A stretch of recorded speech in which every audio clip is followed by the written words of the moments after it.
Quero saudar todos e todas, seguidores e seguidoras do canal Alvorecer Profético. Hoje, o assunto de hoje é o estado dos mortos no Antigo Testamento, o estado dos mortos no Novo Testamento.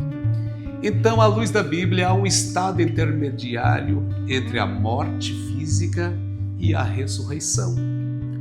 E nós vamos, à luz da palavra de Deus, entender o que acontece com a pessoa após a morte. Será que a morte física coloca um final de existência no ser humano? Será que com a morte física somente o corpo do ser humano fica na sepultura? Ou o ser humano é muito mais do que corpo? Não é? No estudo anterior, nós aprendemos que o homem e a mulher, eles são uma unidade composta por 3 elementos distintos: espírito, alma, corpo, conforme a ordem de Paulo em 1 Tessalonicenses 5:23. Há ensinos que dizem que o espírito humano é o fôlego. Há ensinos que dizem que a alma humana é sinônimo de corpo, ou a outros chegam até a dizer que a alma é sangue. Mas o que é o espírito humano? O que é a alma humana? Então vamos novamente voltar ao texto de 1 Tessalonicenses 5, verso de número 23. Vamos lá, 1 Tessalonicenses novamente, 5, 23, e vamos deixar a Bíblia responder o que é o espírito humano, o que é a alma humana. 1 Tessalonicenses, capítulo de número 5 e o verso de número 23.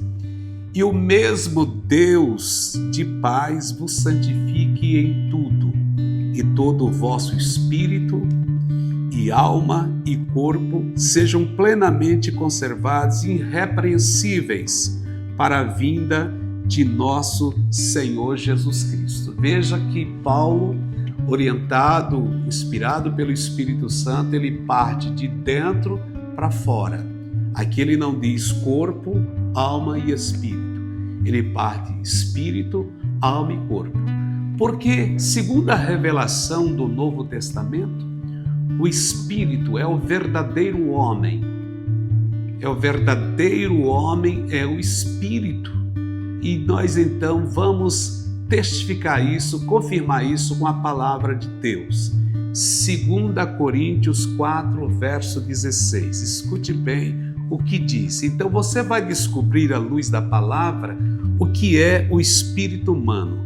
4:16 de 2ª carta aos Coríntios. Diz assim: por isso não desfalecemos, mas ainda que o nosso homem exterior se corrompa, o homem interior, contudo, se renova de dia em dia. 2 homens, o homem exterior e o homem interior. O que seria o homem exterior? O corpo físico. O homem interior é o espírito humano, e no grego do Novo Testamento, pneuma. E a palavra pneuma, é dada para espírito humano, um espírito maligno. Toda a palavra espírito, até o próprio Espírito Santo, a palavra espírito é pneuma. Vento também tem esse sentido de vento. Mas nós não podemos entender e concordar que o espírito humano é o fôlego que sai de nossas narinas. Aqui ele é chamado de homem interior. E esse homem interior tem plena consciência de Deus. Então vamos ainda para Efésios 3, verso 6. O capítulo 3 de Efésios e o versículo de número 6, que nos diz assim a palavra. Capítulo 3, verso 16 de Efésios. Para que, segundo as riquezas da sua glória, vos conceda que sejais fortalecidos com poder pelo Espírito Santo no homem interior. Então, o primeiro contato do Espírito Santo com o homem é no Espírito, é de espírito para espírito. Então, ao criar o homem, uma unidade composta por 3 elementos distintos, espírito, alma e corpo, Deus é espírito. O homem só pode comungar de Deus de espírito para espírito. Por isso, o espírito humano não pode ser fôlego, porque ele precisa se conectar com Deus, ter comunhão com Deus, se relacionar com Deus. Por esta razão, Jesus disse: o Pai procura os verdadeiros adoradores que o adorem em espírito e em verdade. Vamos então tentar substituir a palavra espírito humano por fôlego para ver como o texto perde o sentido, perde inteiramente o significado. O Pai procura os verdadeiros adoradores que o adorem em fôlego e em verdade.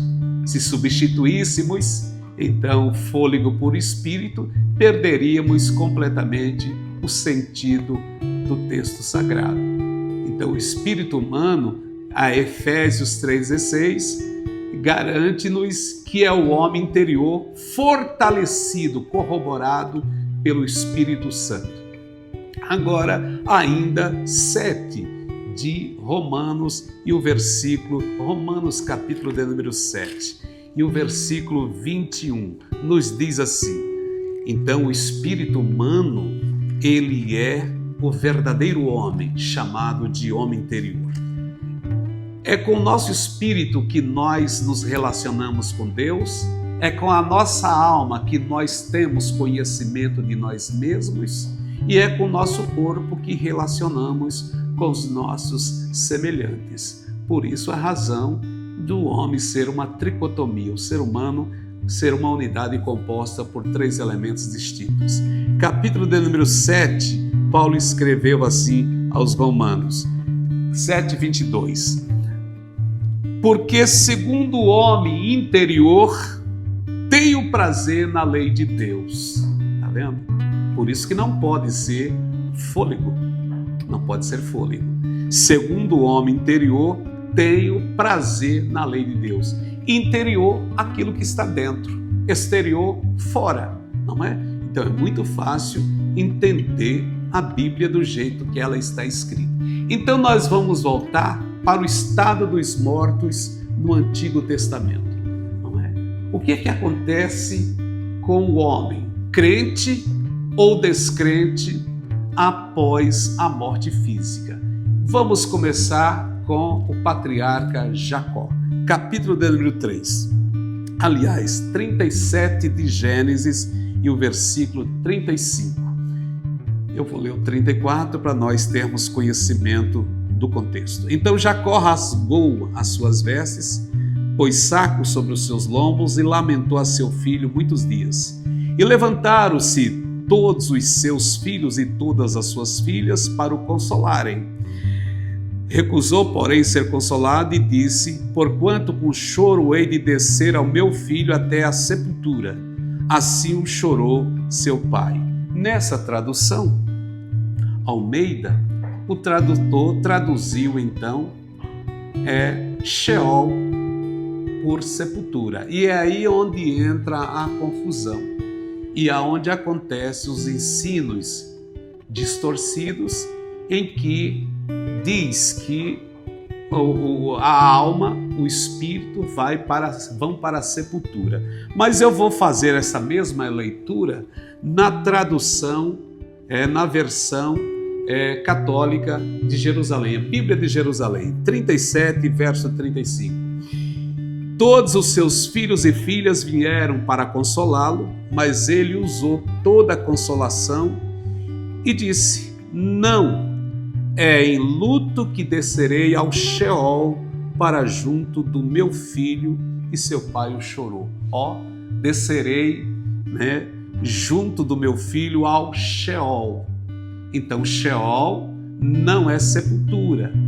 Sepultura em hebraico é kever, não é Sheol. Sheol, então, não é sepultura. Esse erro é um erro de tradução. Traduziram a palavra hebraica Sheol para sepultura. E aqui Jacó está dizendo que iria encontrar-se com seu filho José no Sheol. Então, os crentes do Velho Testamento já tinham esta percepção, esse entendimento, que ao morrer eles não subiam para o céu, eles desciam ao lugar chamado Sheol. E nós vamos ver que Sheol ou Seol, no Novo Testamento, quando foi traduzido também a Bíblia Septuaginta do hebraico para o grego, essa palavra Seol passou a ser chamada de Hades no grego. E Hades não é sepultura, não é sepulcro. Então vamos prosseguindo aqui. A primeira então passagem nós lemos em Gênesis 37, e o verso 35, que Jacó iria se encontrar com José, descer, e olha a palavra, descer ao Sheol, porque os crentes da velha aliança já tinham entendimento que após a morte física, na desincorporação do espírito e da alma, então eles desceriam ao Sheol, não à sepultura, que é Kever, mas ao mundo dos mortos em estado de desincorporação, Sheol. Então vamos seguir para outra passagem, capítulo 16 de Números. Escute bem, 16 de Números, e eu vou ler para ficar bem claro na tradução de Jerusalém. Números, capítulo de número 16, veja como diz a palavra do Senhor nosso Deus sobre o processo que se dá após a morte física. Números 16, versículos 30 ao 33, nos diz assim: Mas se Yahvé, e é interessante essa transliteração do termo original, Yahvé, Javé ou Jeová, não é? Mas aqui é a Bíblia de Jerusalém translitera, pega a palavra original, o termo hebraico, e só transporta para a nossa tradução, sem traduzir a palavra. Mas se Yahvé fizer alguma coisa estranha, se a terra abrir a sua boca e os engolir, eles e tudo aquilo que lhes pertence, e se descerem vivos ao Seol, saberei que estas pessoas desprezaram a Yahvé. E aconteceu que, acabando de pronunciar todas essas palavras, o solo se fendeu sob os seus pés, a terra abriu a sua boca e os engoliu, eles e suas filhas e suas famílias, bem como todos os homens de Coré e todos os seus bens, desceram vivos ao Seol. Eles e tudo aquilo que lhes pertencia, a terra os recobriu e desapareceram no meio da Assembleia, da congregação de Israel. Então se percebe que havia já uma doutrina veto-testamentária no Velho Testamento, e os crentes daquela velha aliança, eles tinham consciência que após a morte, seu espírito e alma desceriam então para o Seol. E alma, o que é alma?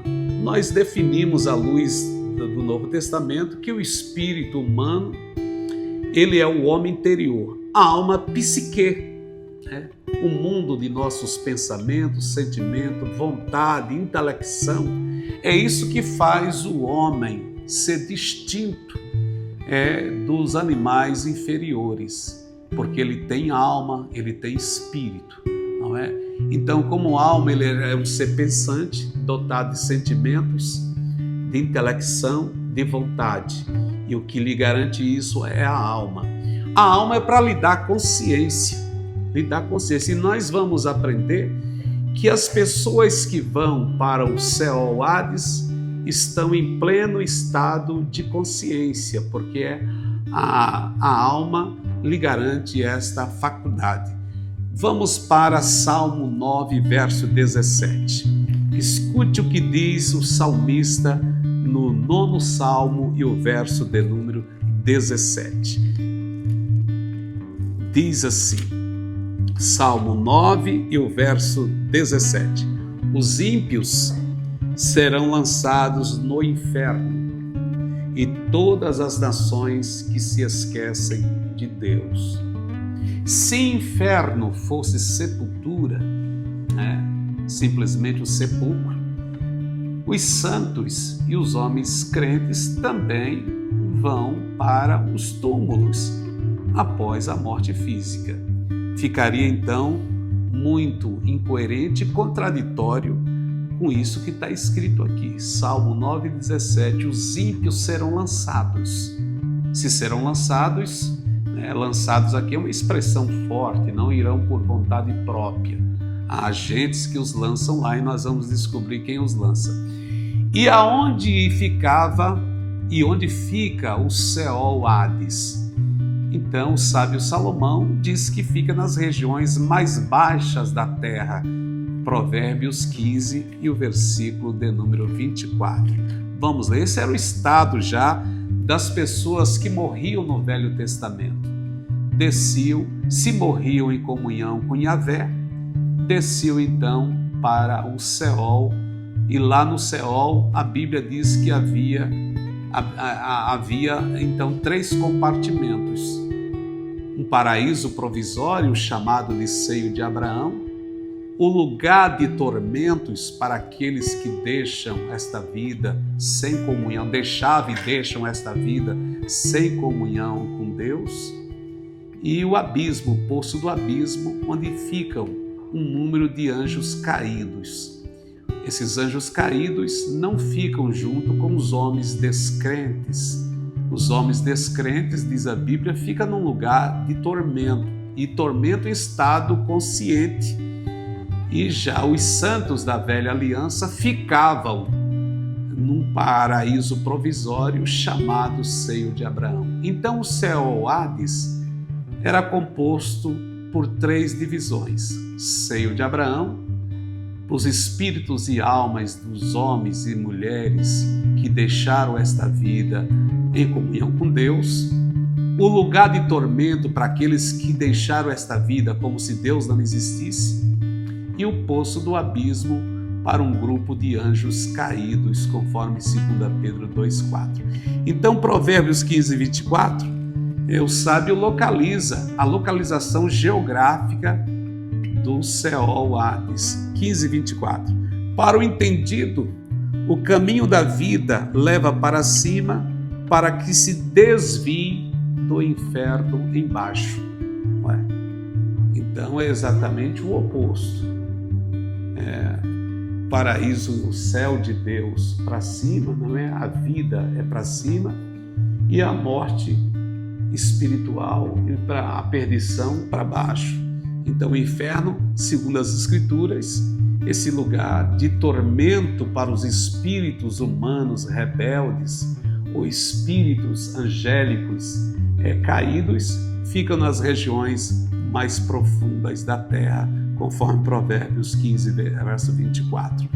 Esse era o estado dos crentes do Velho Testamento. Quando eles morriam com sua fé em Deus, sua comunhão em Deus, eles desciam então para o Seol.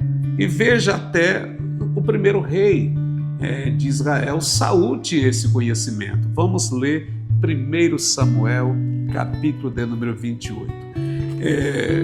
Saul perdeu o relacionamento com Deus, Deus não se comunicava mais com Saul, e então ele, num ato de desespero, foi consultar uma feiticeira, porque ele queria que, pelo poder de feitiçaria, a feiticeira fizesse subir novamente para a terra o espírito do profeta Samuel.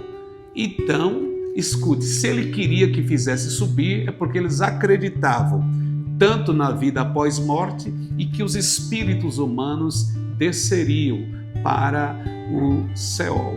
Capítulo 28 de 1 Samuel. Escutem. Então, versículo 7, a partir do verso 7. Então disse Saul aos seus criados: buscai-me uma mulher que tem um espírito de feiticeira, para que vá a ela e consulte por ela. E os seus criados lhe disseram: eis que em Endor há uma mulher que tem o espírito de adivinhar. E Saul se disfarçou e vestiu outras roupas, e foi com ele 2 homens. E de noite chegaram à mulher e disse: peço-te que me adivinhes pelo espírito de feiticeira. Agora escute isso: e me faças subir a quem eu te disser. É claro que aqui o rei Saul tinha plena consciência que se tratava do espírito de Samuel, que o corpo estava no túmulo. Isso para diferenciar, para vocês perceberem que o espírito humano não é fôlego. E ó, me faça subir. Por quê? Porque o conhecimento daquela época era isso. Eles tinham pleno conhecimento que quando deixava esta vida, não subia para os céus, descia para o lugar chamado Seol. E esse Seol com três divisões: o seio de Abraão, que era um paraíso provisório, o lugar de tormento para os ímpios e o poço do abismo para anjos caídos. Aí, escute bem isso. Então a mulher lhe disse: eis aqui tu sabes o que Saul fez, como tem destruído da terra os adivinhos e os encantadores. Por que, pois, me armas um laço à minha vida, para que me fazeres morrer? Então Saul lhe jurou pelo Senhor, dizendo: vive o Senhor, que nenhum mal te sobrevirá por isso. A mulher então lhe disse: a quem te farei subir? A quem te farei subir? Subir o quê? Exatamente o espírito da pessoa que morrera, lá do Seol, que ficava nas regiões profundas da terra. Então a mulher lhe disse: a quem te farei subir? E disse ele: faze-me subir a Samuel. Olha, então a crença na imortalidade do espírito e da alma já vem lá do Velho Testamento, não é? Por que a gente tem que frisar isso? Porque há ensinos que dizem que não tem, o espírito é simplesmente o fôlego, morreu, somente o corpo vai para a sepultura. Não tem espírito imortal, não tem alma imortal. Saul cria diferente, né? A teologia do Velho Testamento já ensinava a eles que havia então uma vida, uma existência após a morte. Aí, vendo, pois, a mulher a Samuel, gritou. Vendo, pois, a mulher a Samuel, gritou com alta voz e falou a Saul, dizendo: por que me tens enganado? Pois tu és Saul. E o rei lhe disse: não temas, que é que vês? Então a mulher disse a Saul: vejo deuses que sobem da terra. Deuses aqui, certamente espíritos malignos, que se transfiguraram para a mulher na imagem de Samuel, para enganar tanto a mulher quanto o próprio Saul, não é? Então veja bem, vejo deuses que sobem da terra, eram espíritos, não é? E aí não era o espírito mesmo de Samuel, porque Deus não deixaria que o espírito de um homem consagrado como seu servo, o profeta Samuel, fosse o instrumento de uma mediunidade, de uma sessão espírita. Se Deus não havia falado pelos métodos corretos, não usaria um método condenável para trazer seu servo à terra. E aí o verso de número 14 para a gente fechar. E lhe disse: como é a sua figura? E disse ela: vem subindo um homem ancião. Vem subindo, preste atenção. E é claro que isso aqui não tem nada a ver com a sepultura. Tá vendo? O lado material está lá já em decomposição, no sepulcro. Então aqui é o lado espiritual do ser humano. E ela disse: como é a sua figura? E disse ela: vem subindo um homem ancião e está envolto numa capa. Entendendo Saul que era Samuel, inclinou-se com o seu rosto em terra e se prostrou. Então vocês vejam que desde a velha aliança já havia a crença que após a morte o ser humano existia numa outra, passava a existir numa outra esfera espiritual, no Seol Hades. Esse era o estado dos mortos no Velho Testamento. Eles desciam ao Seol.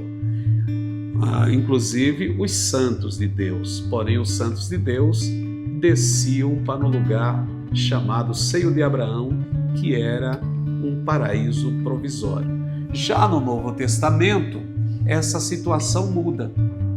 Vamos para o Novo Testamento, capítulo 16, o estado dos mortos no Novo Testamento. Com a vinda de Cristo, sua morte e sua ressurreição, o Seol Hades sofreu uma mudança. Então, quem morre em Cristo agora não desce mais para o seio de Abraão, não é? Mas vamos para o capítulo 16 do livro do Evangelho de Lucas. Na história, não é uma parábola, essa epígrafe ou esse cabeçalho no capítulo 16, versos 19 ao 31 de Lucas, isso é colocado pelas sociedades bíblicas, não é? Pelo tradutor, não é um cabeçalho original do escritor sagrado, não é. Então aqui em outras Bíblias chama, né? Ou tem Bíblias que chamam de a parábola do rico e Lázaro. Não é uma parábola. Por que não é uma parábola?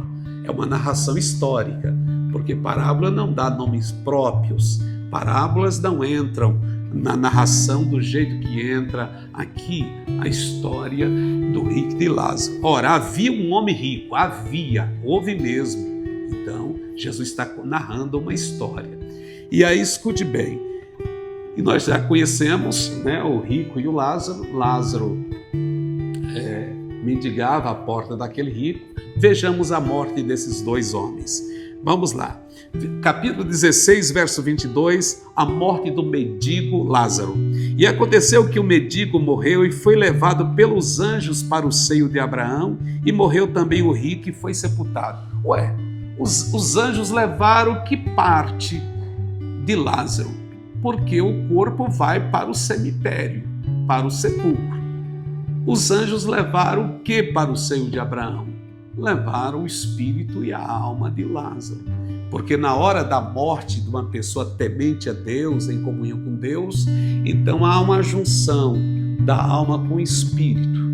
A alma vai e acompanha junto, exatamente para dar consciência a esse espírito na eternidade. Então veja bem, e aconteceu que o mendigo morreu e foi levado pelos anjos para o seio de Abraão, e morreu também o rico e foi sepultado. E no inferno, ergueu os olhos, estando em tormento, viu ao longe Abraão e Lázaro no seu seio. Olha só. Então, e no inferno, que parte do rico é que estava nesse lugar chamado inferno, na tradução portuguesa? O espírito e a alma daquele rico que viveu uma vida como se Deus e seu próximo não existisse. Aí vem, e clamando disse: Pai Abraão, tem misericórdia de mim e manda Lázaro que molhe na água a ponta do seu dedo e me refresque a língua, porque estou atormentado nessa chama. O que esse texto revela para nós? Consciência. Olha, ele reconheceu Lázaro, ele tinha consciência de que estava atormentado, ele pede a Abraão a interferência de Lázaro dentro daquele sofrimento, daquele tormento dele. E aí, escute, e clamando disse: Pai Abraão. E é interessante que ele ergueu os olhos do lugar de tormento, no verso de número 23. E no inferno ergueu os olhos estando em tormento. Então, olha, o seio de Abraão ficava numa região superior e o lugar de tormento numa região inferior. Quem estava nessa região inferior, chamado lugar de tormentos, via ao longe os santos que deixaram esta vida em comunhão com Deus, em gozo no seio de Abraão. E tudo isso embaixo da terra, nesse lugar chamado Seol Hades. E olha só, não perde a consciência aqueles que estão lá. O verso de número 27 e 28. E disse-lhe: rogo-te, pois, ó Pai, que o mandes à casa de meu pai, pois tenho 5 irmãos, para que lhes dê testemunho, a fim de que não venham também para esse lugar de tormento. Você está vendo aí? Você percebe a plena consciência, lembrava dos parentes aqui na terra, intercederam por eles, pleno estado de consciência. Agora, o seio de Abraão não existe mais para aqueles que morrem em Cristo. A partir da morte e da ressurreição de Jesus, esse lugar aqui sofreu alteração. Agora, quem morre em Cristo não desce mais para o seio de Abraão, lá no Seol Hades. O lugar de tormentos continua sem nenhuma alteração. Esse lugar de tormento é também um lugar de tormento provisório, e ele vai então fechar a sua missão provisória no dia do juízo final, do julgamento do trono branco. Aí esse lugar deixará de existir, Mas hoje mesmo, ainda hoje, 2000 anos depois da morte de Cristo, todos que morrem sem Cristo descem a esse lugar de tormento, já que quem morre com Cristo não desce mais para o seio de Abraão. Vamos ler o estado de que quem morre em Cristo, para onde vai após a morte. 2 Coríntios 5 e o versículo de número 6. Acompanhe 2 Coríntios 5, verso 6. Olhe só o que diz esse texto, é muito revelador. Não é porque existem sinos que diz que a pessoa morre e fica dormindo. Não, dorme é somente o corpo na sepultura. O espírito e a alma do salvo não fica dormindo, sobe imediatamente para a presença do Senhor Jesus. Diz assim, olha, 2 Coríntios 5, verso 6. Por isso estamos sempre de bom ânimo, sabendo que enquanto estamos no corpo, olha que revelado, estamos no corpo, vivemos ausentes do Senhor. O que nos separa geograficamente do Senhor Jesus é esse corpo mortal, porque carne, ossos e sangue não é do reino de Deus. Ele tem que passar por uma transformação. Então, sempre de bom ânimo, sabendo que enquanto estamos no corpo, vivemos ausente do Senhor. Agora vem o verso 8, para aumentar ainda o nosso entendimento. Mas temos confiança e desejamos antes deixar este corpo para habitar com o Senhor. Olha, então quando o cristão regenerado, salvo em Cristo Jesus, morre fisicamente, seu espírito e alma vão habitar com o Senhor. E a pergunta é, onde o Senhor habita? Claro, terceiro céu. Essa é a resposta. No reino de luz, no terceiro céu. Agora, a pergunta é, olha só, porque existem sinos, eu disse isso anteriormente, que o fôlego é o espírito e que a alma é sinônimo de corpo. Seria uma contradição muito grande, de acordo com esse ensinamento. Temos confiança e desejamos antes deixar este corpo para habitar com o Senhor. Então, para fecharmos esse assunto, o estado dos mortos no Velho, estado dos mortos no Novo Testamento, vamos então para o primeiro mártir da igreja, o diácono Estevão, capítulo 7 de Atos dos Apóstolos. Estevão foi o primeiro mártir da igreja primitiva. Então, escute isso no momento da sua morte. Capítulo 7, versículos de número 50, capítulo 7 de Atos, versos 55 até o 59. Mas ele, Estevão, estando cheio do Espírito Santo, fixou os olhos no céu, viu a glória de Deus e Jesus que estava à direita de Deus. Escute mais. E disse: eis que vejo os céus abertos e o Filho do Homem que está em pé, à mão direita de Deus. Agora escute isso. Vários textos bíblicos dizem que Jesus subiu aos céus e se assentou à mão direita da majestade santa de Deus Pai. Como é que Estevão, no momento da sua morte, vê Cristo em pé? Por que o Senhor Jesus se levantou? Então a resposta está no versículo 59. E apedrejaram a Estevão, que em invocação dizia: Senhor Jesus, recebe o meu espírito. Olha, seria uma incoerência, uma aberração interpretativa se dele orasse assim: Senhor Jesus, recebe o meu fôlego. Não é?